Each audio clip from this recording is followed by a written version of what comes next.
This is the Christian Educator, brought to you by ChristianTeaching.org, and today's topic is 5 favorite hymns for trials. Now, this selection will be completely biased. These are ones that I personally enjoy and appreciate the thoughts of, but I think it will be readily clear to you as soon as we see what these hymns are, that they indeed are a universal appreciation by God's people, at least the better known ones. And these hymns will secure us and stabilize us and encourage us in times of trial.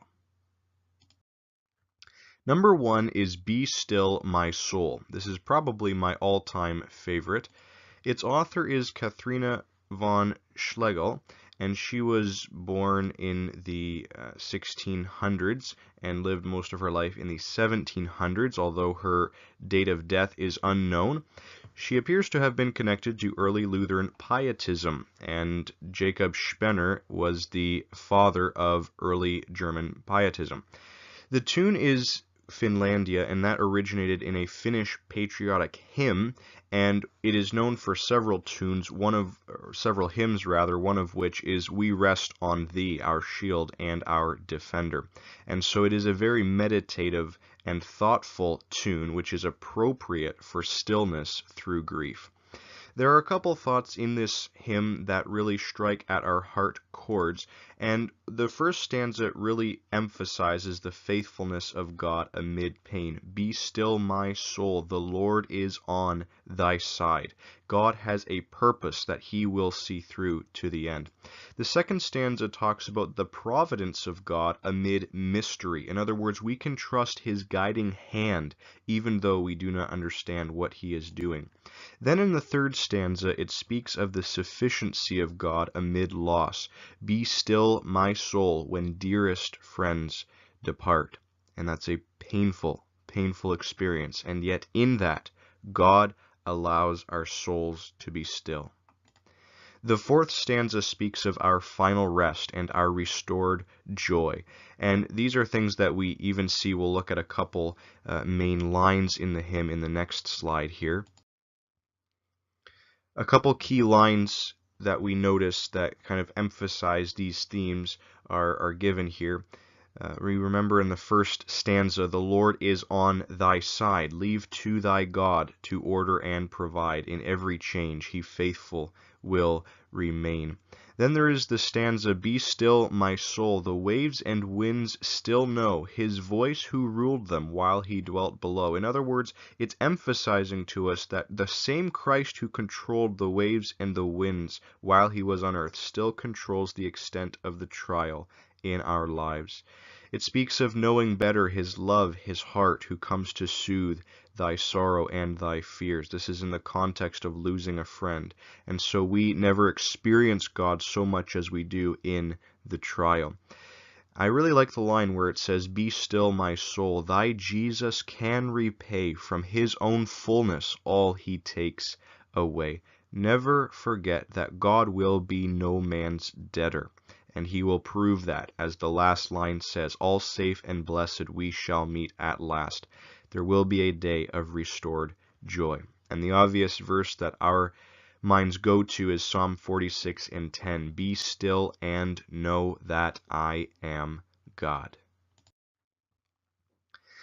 Hymn number 2 is Like a River Glorious, or also known as Stayed Upon Jehovah, and its author is Francis Ridley Havergal, written in 1876. And sometimes you pronounce her last name Havergal, sometimes there's just a difference there. The tune that is used is Wye Valley, and there are a couple themes in this hymn that really go along to a restful condition in the believer's life amid trial. The first stanza uses the metaphor of a river. It says, like a river glorious is God's perfect peace, and it speaks of restfulness, that calmness where the shepherd leads us in God's perfect peace. The second stanza speaks of a hand. It speaks of the metaphor of God's hand protecting us. We are in the palm of his hand, and there is security there. The third stanza speaks of the metaphor of God's heart, not so much a metaphor as it is a reality, and it speaks of the trustworthiness of God's plan. And then it ends with the refrain, Stayed upon Jehovah, hearts are fully blessed finding, as he promised, perfect peace and rest. And the verse that is based on is this: Thou wilt keep him in perfect peace, whose mind is stayed on thee. And that's the promise that God gives. So Havergal teaches us that commitment to God is joined with peace. She is known for very devotional hymns, very committed hymns like Take My Life and Let It Be, or Master, Speak, Thy Servant Heareth. And that just proves an illustration to us that where there is commitment to the purposes of God, there is also the accompanying peace of God. God takes care of those who commit their lives to Him. The third song is It Is Well With My Soul, and this will probably be well known to everyone. Its author was Horatio Gates Spafford, who lived in the 1800s, and the story behind this hymn is extremely touching, something that few of us, if any of us, will ever have to go through. Mr. Spafford's wife and daughters were traveling to England from America across the Atlantic, and he received a telegram after hearing of the ship's sinking. He received a telegram from his wife where she said, "Saved alone." And so on his way to meet his wife in England, he wrote this hymn, It Is Well With My Soul. He just lost his 4 daughters, and only his wife remained. And so he would have to deal with personal loss, he would have to deal with his grieving wife, and yet he wrote, It Is Well With My Soul. And so the tune is named after the boat that sank, and it was composed by Philip Bliss. And you know it well. It combines triumph with contemplation. We can have that triumphant stanza where it kind of rises in its height. And in fact, doing the harmony for that song is very difficult because it rises so high. But yet you have that refrain where it just kind of considers very methodically, it is well with my soul. And so it's a very appropriate hymn for a song in trial. The hymn tells us to value what is really important. He speaks a lot about the fact that his sin question has been settled and his future established in God. So the lesson to us is that if our sin in the past has been taken care of, the thing that really mattered, the thing that is a true grief, and if my future is secure in God, then my present experience is simply flowing out of the blessedness of sins forgiven and flowing into the greater exposure of God's sufficiency, and even anticipating greater glory when we are in heaven finally. The soul is what matters. And so when our value system is the same as God's, then our security will be in Him alone. So when we appreciate what lasts, that cannot be shaken. Christian commitment is not only a means of pleasing God, but it is also a means of security. And so Mr. Spafford shows us, when we appreciate sins forgiven and heaven as our home, those are key and indispensable ingredients to being stable during the trial. The fourth hymn is lesser known, and in fact the author only wrote one hymn, and it is called I Am the Lord's. So the author is Lucy Ann Bennett, and she lived in the 1800s to the 1900s, and as I said earlier, she only wrote one hymn. Now this tune can be various. The song can be sung to various tunes. It can be sung to Be Still My Soul, actually, or it can be sung to these various tunes that sound appropriate for it. Unfortunately, in terms of the official tunes that have been designated to it, it is not as meditative as the other songs, but if you do a Google search on them, I'm sure you can find some appropriate ones that suit your liking.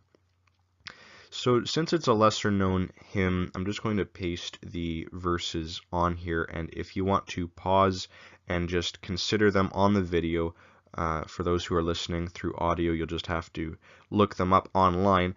But the first one goes, I am the Lord's, O joy beyond expression, O sweet response to voice of love divine, faith's joyous yes to the assuring whisper, fear not, I have redeemed thee, thou art mine. And so it reminds us that the Lord knows them that are his. Take time to appreciate this fact, that when the Lord possesses a believer, they are his, and he is passionate towards securing their ultimate good. Number 5 is Heaven is My Home. The author is Thomas Rawson Taylor, and he lived a very short life, and apparently this hymn was written during his last illness before he died. The tune is Bethany, and that is the tune of Nearer My God to Thee, and that is a very appropriate meter and rhythm of singing these words so that we can contemplate them as we go along. So what I'm going to do is I'm going to paste these again in full, and just notice how he repeats that phrase, heaven is my home. He emphasizes what Hebrews 11 tells us, that since we are pilgrims, we are looking with confidence towards something that is beyond, and that gives us rest. He ends by saying, therefore I'll murmur not, heaven is my home. Whatever my earthly lot, heaven is my home, and I shall surely stand there at my Lord's right hand. Heaven is my fatherland, heaven is my home. Precious, precious words, and it just reminds us that God enables us to have a song in the night. The Psalms speaks of songs in the night.